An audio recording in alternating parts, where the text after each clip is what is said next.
qu'est-ce que nous pouvons tirer comme leçon morale?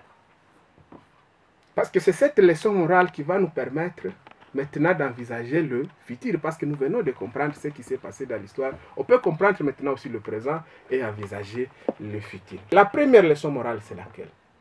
Tous les Congolais doivent savoir qu'ils n'ont pas été Congolais dès l'origine de la formation de ce que nous sommes aujourd'hui.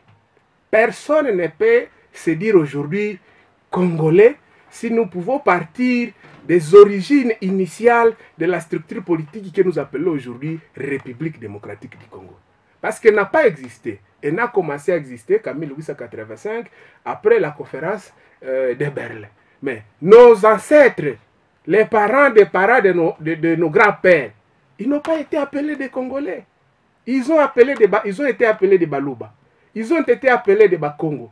Ils ont été appelés peut-être dans le nom de leur chefferie. Mais ils n'ont pas été des Congolais. Le concept congolais commence avec l'arrivée des Belges vers les années de nos générations.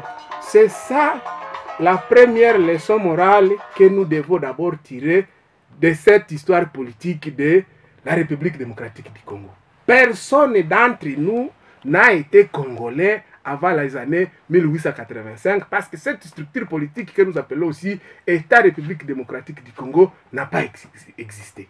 Et là, c'est pour interpeller toutes les personnes qui tombent dans des débats mesquins identité de la République démocratique du Congo qui ne nous font avancer à rien. Je vais vous dire qu'il y a des États plus hétérogènes que les nôtres, les États-Unis. Parce que eux, les États comme les États-Unis, ils ont accepté leur destin de se retrouver dans une structure qu'ils appellent aujourd'hui États-Unis.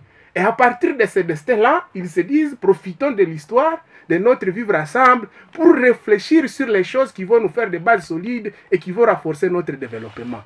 Et eux, ils se moquent de nous quand ils nous trouvent sur des débats mesquins, exigus, d'aucune importance, ou des débats chétifs. Ils se moquent de nous. Ils se disent, comprenez le destin. Le destin a fait que vous quittiez vos organisations traditionnelles, de vos organisations politiques traditionnelles, pour vous retrouver dans une structure dont aucune volonté de votre part n'est intervenue, mais une volonté étrangère.